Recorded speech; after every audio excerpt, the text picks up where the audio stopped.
Hey guys, पिछले episode में हम सभी ने देखा था कि किस प्रकार से नीरज और संध्या की सुहाग रात अधूरी रह गई थी।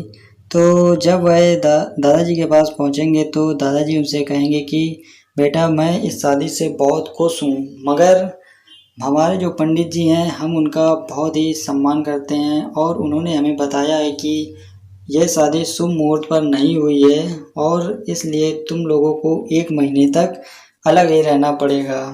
तो दोनों ही इस बात को मान जाते हैं और फिर संध्या अपना सारा सामान पैक करके बुआ जी के कमरे में रहने के लिए चली जाएगी। मगर इस सब के पीछे बुआ जी का ही हाथ था, क्योंकि उन्होंने पंडित जी को ऐसा करने को कहा था। और जैसे ही अगली सुबह होगी, संध्या चाय बनाकर बेहतरीन एक आदर्श पत्नी की तरह नीरज के पास उसे पिलाने के लिए जाएगी। और इधर अनमोल और अंजलि अभी तक सोए हुए थे और जैसे ही बुआ जी और उसकी माँ दरवाजे को खटखटाएंगी तो अनमोल, ये ऐसा ना लगे कि उन दोनों के बीच सब कुछ बेहतर नहीं है, तो वह अंजलि से कहेगा कि अगर मुझे पति नहीं मानना है तो मत मानो, मगर लोगों के सामने, घर वालों के सामने तो तुम मेरी पत्नी बनकर तो रहो।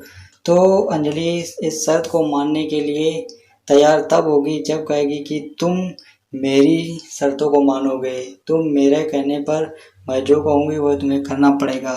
और फिर वह सबसे पहले अपने चप्पल पहनाने के लिए कहेगी और फिर वो अनमोल को करना ही पड़ेगा। आखिरकार अनमोल अंजलि से शादी कर कर बेचारा फंस गया है। तो फिर नेक्स्ट एपिसोड में हम देखेंगे कि अंजलि अब क्या नए कारनामे करने वाली है और बुआ जी क्या षड्यंत्र रचे।